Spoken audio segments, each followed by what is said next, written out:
ఒక్కసారి కొమ్మూరి గోల్డ్ కి కాల్ చేయండి. తాకట్లో ఉన్న మీ బంగారాన్ని విడిపించి మార్కెట్ ప్రైస్ కి వాళ్ళు కొనుక్కుని మిగతా డబ్బులు మీకు ఇచ్చేస్తారు. హాయ్, వెల్కమ్ టు మన టీవీ. మనం ఉన్నది మన కోసం. నేను మీ జర్నలిస్ట్ మనోజ్. సో ఈరోజు నారా లోకేష్ 43వ పుట్టినరోజు జరుపుకుంటున్నారు. సో ఇలాంటి నేపథ్యంలో ఆయన గురించి మాట్లాడడానికి మనతో పాటు స్టూడియోలో ఉన్నారు భాస్కర్ నాయుడు గారు. మాట్లాడే ప్రయత్నం చేద్దాం. నమస్కారం సార్. నమస్కారం అండి, నా పేరు భాస్కర్ నాయుడు. ముందుగా మనం టీవీ ప్రేక్షకులకు నా నమస్కారాలు. ఈరోజు అకేషన్ ఏంటంటే 43వ పుట్టినరోజు శుభాకాంక్షలు లోకేష్ గారికి తెలియజేసుకుంటూ పర్టికులర్గా లోకేష్ గారిని అంటే ఆయనలో పరిణితి చెందిన నాయకుడు అని కొంతమంది అంటూ ఉంటారు, లేదు ఆయన ఒక ఫెయిల్యూర్ పొలిటీషియన్ అని చెప్పి కొంతమంది మాట్లాడతారు. న్యూట్రల్గా ఉన్న వాళ్ళేమో లేదు ఆయన స్టెప్ బై స్టెప్ ఇంప్రూవ్ అవుతున్నాడని చెప్పి అంటారు. మీరేమంటారు అసలు? నా ఒపీనియన్ అయితే ఆయన ఒక తిరిగిలేని నాయకుడిగా ఇప్పటికే ఎదిగాడు. ఎందుకంటే ఆయన పడని అవమానం లేదు, అవమానాలను పాలు చేశారు. చిన్న వయసులోనే అన్నీ ఫేస్ చేశాడు ఆయన. పప్పు అని బాడీ షేమింగ్ ఏ విధంగా చేశారో అందరికీ తెలిసింది. ఏ రోజు కూడా విమర్శించిన వాళ్ళని ఆయన ప్రతి విమర్శ చేయలేదు ఆ రోజుల్లో. మొత్తం ఆయన వాళ్ళు మాటలతో ఎన్ని విమర్శించారో ఆ విమర్శలకు ఈయన చేతలతో చూపించాడు, పనితనంలో చూపించాడు మొత్తం. ఇప్పుడు ఆయన ఉండే హెచ్ఆర్డి మినిస్ట్రీలో అంత చిన్న వయసులో ప్రాక్టికల్గా నేపాల్లో చిక్కుకున్న విద్యార్థులకు అవుతేనేవి ఆ రోజు ఎంత హెల్ప్ చేసి వాళ్ళకి అన్ని సదుపాయాలు కల్పించి వాళ్ళకు భరోసా ఇచ్చి మన ఏపీకి చేరే వరకు ఆయన నిద్రపోలేదు. అంత చేసిన వ్యక్తి నారా లోకేష్. యువగలం పాదయాత్రలో అయితే ఆయన నాకైతే మొదలుపెట్టిన ఇంటి నుంచి బయలుదేరాడు హైదరాబాద్లో. వాళ్ళ మదర్కి ఫాదర్కి పాద నమస్కారం చేసేటప్పుడు నాకు కళ్ళలో నీళ్ళు వచ్చాయి. ఎందుకు వచ్చాయంటే జగన్ అనే వ్యక్తి అవతల వైపు ఉన్నాడు, ఇతన్ని సాఫీగా పాదయాత్ర చేసుకొనివ్వడు. ఎందుకంటే ఫ్యూచర్లో నాయకుడు లోకేషే కాబట్టి ఇతనే పోటీ, కాబట్టి ఇతను ఏదో విధంగా అనచాలి. మనం మొగ్గలోనే అనిస్తే మనకెవరు పోటీ ఉండని ఉద్దేశంతో ఎన్ని పెట్టాలో ఎన్ని ఇబ్బందులు పెట్టాడో అన్నీ పెట్టాడు. అన్నీ కూడా ఫేస్ చేస్తూ ఆయన ముందుకొచ్చి యువగలాన్ని దిగ్విజయంగా అంటే అది దిగ్విజయమే నా దృష్టిలో. ఒక పోరాటం. కుర్చీలు వేస్తే కుర్చీలు లాగారు, టేబుల్ వేస్తే టేబుల్ లాగారు. ఎవరైనా ప్లేస్ ఇచ్చి అకామిడేషన్ భోజనాలు పెట్టే ప్లేస్కి పోతే ప్లేస్ ఇవ్వకుండా ఇబ్బందులు పెట్టారు. ఒక రకమైన ఇబ్బందులు కాదు, అన్ని రకాల ఇబ్బందులు పడ్డాడు ఆయన. ఆయనకేం కర్మ, గోల్డెన్ స్పూన్తో పుట్టాడు. అవును. వాళ్ళ తాతగారు మాజీ ముఖ్యమంత్రి, వాళ్ళ నాన్నగారు ముఖ్యమంత్రిగా 15 సంవత్సరాలు పనిచేశారు. వాళ్ళ తాతగారు దివంగత ముఖ్యమంత్రి, వాళ్ళ నాన్నగారు ముఖ్యమంత్రిగా 15 సంవత్సరాలు చేశారు అప్పటికి. అటువంటి గోల్డెన్ స్పూన్లో పుట్టిన వ్యక్తి మంచి లగ్జరీ లైఫ్, మంచి కార్పొరేట్ లగ్జరీ, అందులో కూడా అంత లగ్జరీ లైఫ్ అనుభవిస్తూ ఆయనకు రావాల్సిన అవసరం కూడా లేదు. ఎందుకు? వాళ్ళ బాటలో నడవాలి, ప్రజాసేవ చేయాలి. ఎప్పుడు కూడా ఎన్టీఆర్ కాలం నుంచి బీసీలన్నా పేదవాళ్ళైనా కూడా అత్యంత ప్రేమ. తెలుగుదేశం పార్టీ పుట్టిందే బీసీల కోసం, పేద ప్రజానికం కోసం. సార్, ఇప్పటికీ చాలామంది టీడీపీ కార్యకర్తలు ఒక డౌట్ సార్, 2019లో ఎందుకు నారా లోకేష్ మంగళగిరి నుంచి పోటీ చేశాడు అనేది. అది కూడా అతన్ని అక్కడ వద్దని పార్టీ వాళ్ళు చెప్పారు, చాలా మంది చెప్పారు. ఆయన అక్కడే పోటీ చేశాడు. అంత మొండి పట్టి ఏంటి అసలు లోకేష్ గారు? అంతే, ఓడిన చోటే గెలవాలనేది ఆయన ఇది. పట్టుదలగా ఎవరికి రాలికి 91,000 మెజార్టీ వచ్చింది. ఈ 40 సంవత్సరాలలో తెలుగుదేశం జెండా ఎగరని మంగళగిరిలో జెండా అత్యంత మెజార్టీతో ఎగరేసాడు ఆయన. 1985 గెలిచింది. అవును. తర్వాత ఎప్పుడు గెలిచింది లేదు. తర్వాత మంగళగిరిలో వద్దన్నా కూడా నిలబడి ఒకసారి ఓడిపోయారు. తర్వాత కూడా మళ్ళీ కాన్స్టిట్యున్సీ మారదామనే ఇది ఉంటుంది ఎవరికైనా. ఇది లేకుండా లేదు నేను మారను, ఇక్కడ నిలబడి గెలిచి తీరుతానని అత్యధిక మెజార్టీతో గెలిచి చూపించాడు. ఇప్పుడు మంగళగిరి ప్రజలు కూడా బాగా ఆయన ఒక మంచి నాయకుడిని తయారు చేశారు. అవును. ఇక ఆయన చూస్తుంటే ఆయన మంగళగిరిని కంచుకోట చేసుకునే కంచుకోట, దాంట్లో అనుమానం ఏం లేదు. మంగళగిరి కంచుకోట. ఇంకా బాబు గారు ఎట్లా కుప్పంని చేసుకున్నారో మంగళగిరి ఈయన కంచుకోట అంతే, ఎప్పటికీ తిరిగిలేని. కానీ ఆ సాహసం జగన్మోహన్ రెడ్డి గారు చేయలేకపోయారు పులివెందుల నుంచి.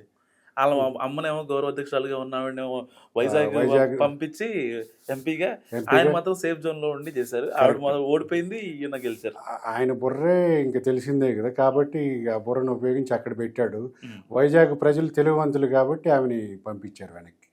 అది ఇప్పుడు ఆయన మినిస్ట్రీ, హెచ్ఆర్డి మినిస్ట్రీకి వచ్చేసరికి స్కూల్స్ పరంగా మెగా డిఎస్సి ఇచ్చిన మాట ప్రకారం మెగా డిఎస్సి ఇచ్చేసాడు, రిక్రూట్ చేశారు. ఆ రోజు యువగలం పాదయాత్రలు ఇచ్చిన మాట ప్రకారం చెప్పిన మాట చెప్పినట్టు చేసి తీరాడు.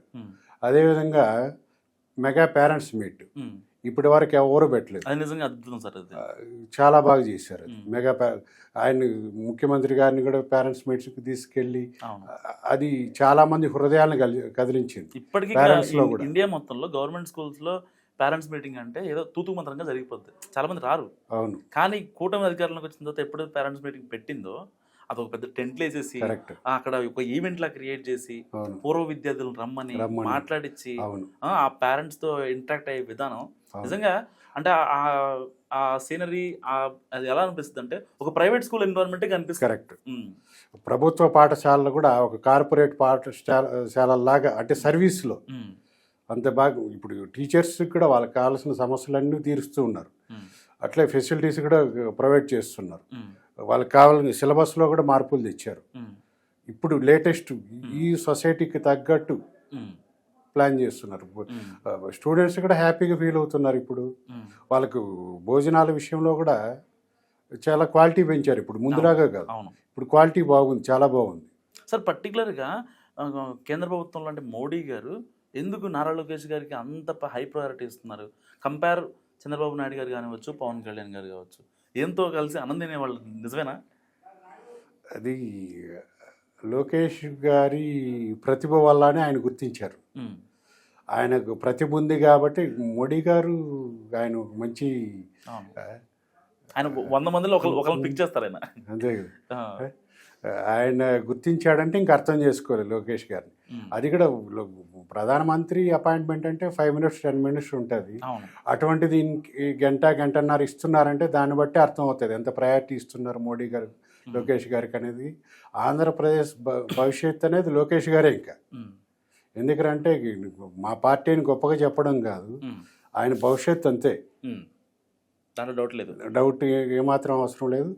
వీళ్ళు బేసిక్గా కష్టజీవి ఆయన, అర్థమైపోయింది. అంటే ఇప్పుడు యువగలం నుంచి ఇంకా యువగలం ముందు లోకేష్ వేరు, యువగలం తర్వాత లోకేష్ బాబు వేరు. అవన్నీ గ్రౌండ్ లెవెల్లో చూసి పబ్లిక్తో మాట్లాడి రైతులతోనే అన్ని వర్గాలతో మాట్లాడి వాళ్ళ సమస్యలు విని ఓపికగా విన్నాడు. ఎంతమందితో సెల్ఫీలు దిగి ఎన్ని మీటింగ్లు పెట్టి ప్రతి ఒక్కరితో 1-to-1 మాట్లాడి నీ సమస్య ఏంటి అనేది ఓపికగా విని అవన్నీ మైండ్లో పెట్టుకొని ఆయన ఇప్పుడు 1 by 1 ఇంప్లిమెంట్ చేస్తున్నారు. ప్రతి ఒక్కటి కూడా రియల్ జెన్యూన్ ప్రాబ్లమ్స్ అనేటివి పక్కాగా క్లియర్ చేస్తున్నారు.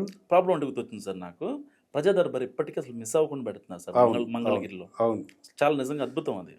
ప్రజా దర్బార్ తెలిసి ఏ ఎమ్మెల్యే కూడా అంత కంటిన్యూటీ చేయట్లేదేమో అనుకుంటున్నాను నేను. అంత బిజీ షెడ్యూల్లో కూడా ఆయన ప్రజా దర్బార్కి కొన్ని 100,000 మంది వస్తున్నారు.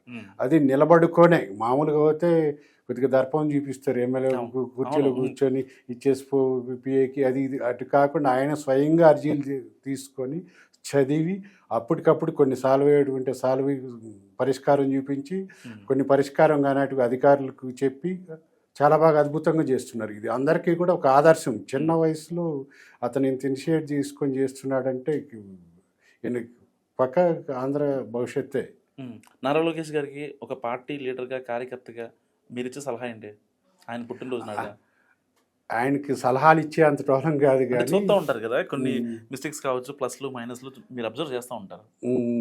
ఇప్పటికే ఆయన లాంగ్వేజ్ పరంగా కూడా బాగా క్లారిటీతో మాట్లాడుతున్నారు. ముందుటికి ఇప్పటికి బాగా పరిణితి వచ్చింది ఆయనలో. ఇప్పుడు ఇది కూడా ఆయన బాగా షార్ప్నెస్ పెరిగిపోయింది. అది ఆటోమేటిక్గా ఇంకా ఆయనకి నందమూరి నారా రెండూ కలిసాయి కాబట్టి ఆటోమేటిక్గా 2 విధాలుగా ఆయన ఇంకా పనిచేస్తున్నారు. ఆయనకి కార్యకర్తల్లో కూడా ఒక బాగా నమ్మకం ఏర్పడింది లోకేష్ బాబు మీద అవును. ఈయన చెప్పిన పని చేస్తున్నాడు, ఈయన ఇచ్చిన కమిట్మెంట్ ఫుల్ఫిల్ చేస్తున్నాడు అవును. అనేది మాత్రం చంద్రబాబు నాయుడు గారు అరెస్ట్ టైంలో కార్యకర్తలని మంచి సపోర్ట్ ఇచ్చారు సార్ బాగా. లోకేష్ గారు. లోకేష్ గారు ఆ రోజు అరెస్ట్ అయిన రోజు నేను టీవీలోనే చూస్తున్నా, ఈయన దాన్ని రెస్పాండ్ అయిన విధానము ఇదంతా చూస్తే ఒక చిన్న వయసులోనే ఫాదర్ని అరెస్ట్ చేసినప్పుడు నిజంగా ఎవరికి రాకూడదు ఈ పరిస్థితి అనేది అందరిలో అనిపించింది. రోడ్డు మీద కూర్చొని ఆ పోలీసులు అటకాయించి ఆయన్ని కలవనీయకుండా చేసిన విధానం ఇవన్నీ ఎవరికి జరగకూడదు. అంత మహోన్నత నాయకుడిని అరెస్ట్ చేస్తే యాజ్ ఏ నాయకుడిగా మనకు, తండ్రిగా ఆయనకు ఆయన్ని కలవనీయకుండా చేయడం అనేది కూడా కరెక్ట్ కాదు. ఇవన్నీ కూడా ప్రజలు అబ్జర్వ్ చేశారు. ఈ అరాచకాలను ఇవన్నీ చూసే ఈ రోజున ఇంత భారీ మెజార్టీతో పట్టం కట్టారు. లోకేష్ బాబు గారు ఇంకా మరిన్ని పుట్టినరోజులు జరుపుకోవాలి, మరిన్ని ఇంకా ఉన్నత శిఖరాలకు వెళ్ళాలి. ఈయన జాతీయ నాయకుడే కాకుండా ఇప్పుడు అంతర్జాతీయ నాయకుడు కూడా అయ్యాడు. మాకు ఇదంతా కూడా చెప్పుకుంటే ఆంధ్రాకి గర్వకారణం, ఆంధ్రప్రదేశ్కి గర్వకారణం. Yeah, thank you sir. So ఇది భాస్కర్ నాయుడు గారి అనాలిసిస్. మీరేమనుకుంటున్నారో మస్తు కామెంట్ చేయండి. చూస్తూనే ఉండండి మనం టీవీ.